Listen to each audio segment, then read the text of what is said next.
اور اس میں کوئی مطلب کمال نہیں ہے. بتانے کا صرف ایک مقصد ہے کہ عوام بھی تو سوال کرے نا, آپ بھی تو کوئی دلچسپی دکھائیں. اب آپ نے آج تک سوال نہیں کیا, آپ بھی خوش تھے کہ جی امام زین العابدین واپس آئے تھے کربلا سے, اور یہ سوال یعنی یہ نہیں کوئی ضمناً ایک بات چل رہی ہو نا تو وہ ایک اور بات ہوتی ہے. ایک شے ہائی لائٹ رہی, آپ کہیں گے کیسے؟ آپ سے پوچھا جاتا تھا کہ جی کربلا سے کون بچ کے آیا تھا, آپ سارے کہتے تھے امام زین العابدین. وہ جی کیوں بچ کے آئے تھے؟ اس لیے کہ امام حسین پاک کی نسل اور آگے چلے.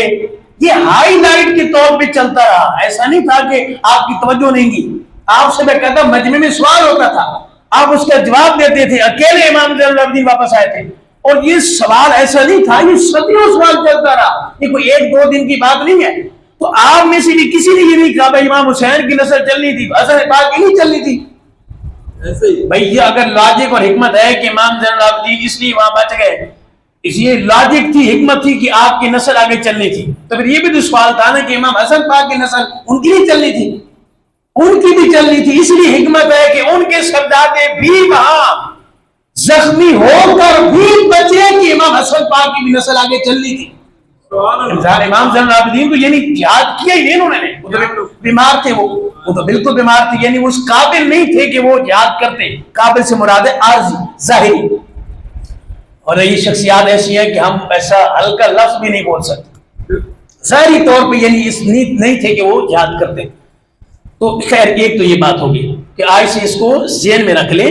اور پھر آپ حیران ہوں گے کہ یہ جو بحث ہے, یہ جو ڈیبیٹ ہے غازی کربلا امام حسن مثنی بن امام حسن مجتبی کی, یہ کل شاید آپ کے سامنے ذکر ہوا ہو, تو یہ ایسی کتابوں کے اندر ہے کہ جن کا رد بھی نہیں ہو سکتا.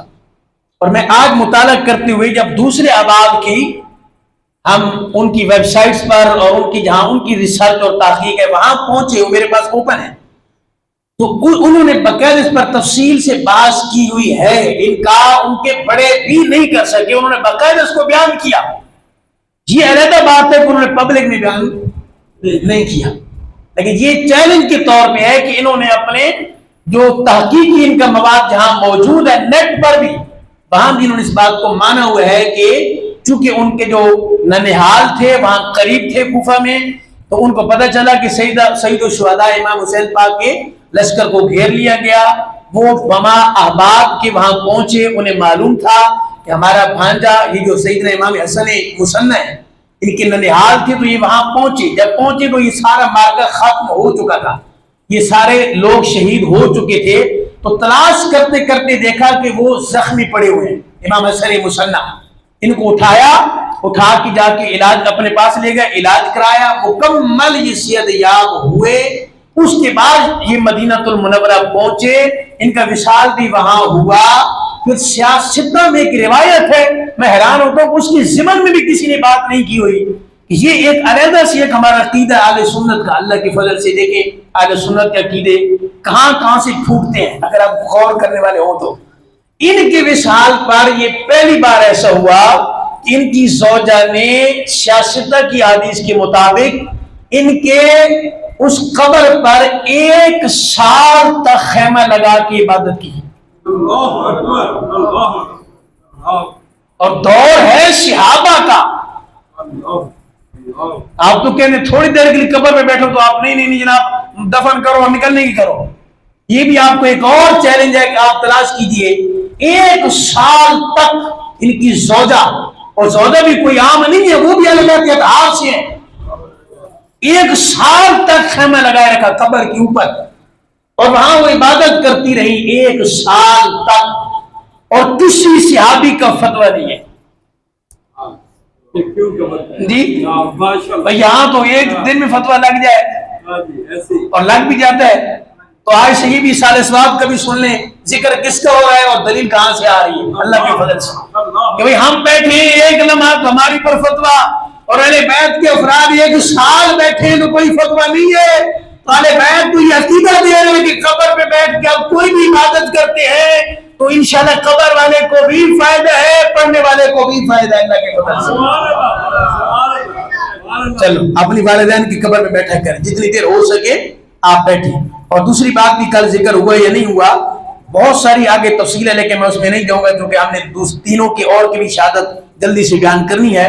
میں نے پیچھے آپ کو اشارتاً ذکر کیا تھا کہ عبداللہ شاہ غازی رحمہ اللہ تعالی یہ ان کے پردادا ہیں امام حسن مصنع رضی اللہ تعالی عنہ۔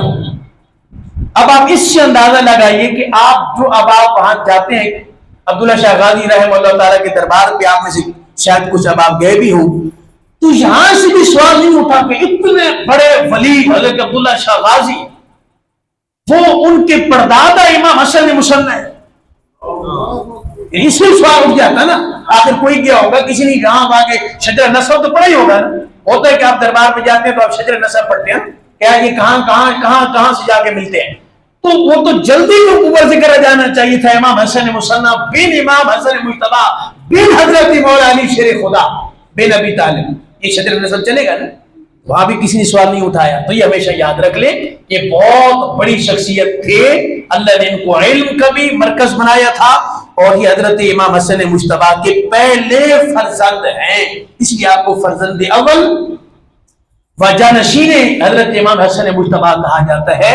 اور ہم ان کو اس طرح یہ الفاظ القاباس انشاءاللہ یاد کریں گے، آپ بھی یاد کریں، دو لفظ صرف یاد کر لیں، فرزند اول یہ آپ کے پہلے صاحبزادے، اور دوسرا جانشین امام حسن مجتبی، جو آپ کے جانشین، آپ کے بعد آپ کے جانشین بنے اور آپ کی مسند پر آئے، اور آپ کی اس جو آپ مرشد تھے مسند ارشاد پر آئے، وہ اور کوئی نہیں تھا، امام حسن مصنع رضی اللہ تعالیٰ عنہ تھے۔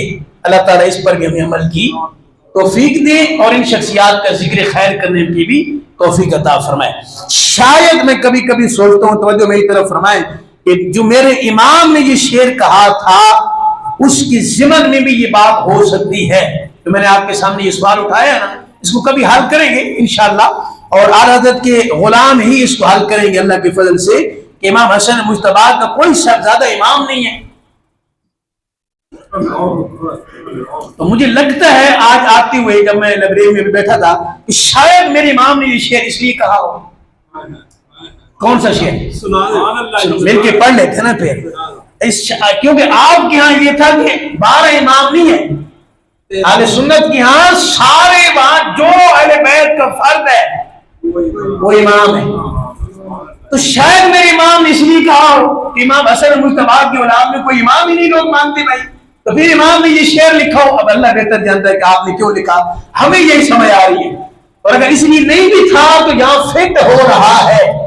آپ فرماتے ہیں تیری نسل پاک میں ہے بچہ بچہ نور کا، مل کے پڑھیے ذرا، تیری نسل پاک میں ہے بچہ بچہ نور کا، تو ہے عین نور تیرا سب گھرانہ نور کا۔ یہ وہی بات ہے جو میں نے پرسوں عرض کی تھی کہ سرکار کی جو تصویر ہے وہ مکمل ہوتی ہے حسن و حسین کو ملا کر، سبحان اللہ۔ اور یہاں بھی میرے امام فرماتے ہیں سارا نور کا گھرانہ ایک ایک بچہ تیری نسل پاک میں ہے بچہ بچہ نور کا۔ اب امام زین العابدین، امام باقر، امام جعفر صادق، یہ سارے نور ہیں۔ امام حسن مجتبی کے بیٹے نور نہیں ہیں جی؟ تو پھر آپ مجھے نہ سوال کریں کہ 12 امام تو سارے امام حسین پاک کی اولاد میں سے، امام حسن عسکری تک، امام مہدی تک جو بیان کیا جاتا ہے، تو پھر امام حسن مجتبی کے صاحبزادے کہاں گئے؟ یہ اس کو انشاءاللہ کبھی دوبارہ سے حل کریں گے۔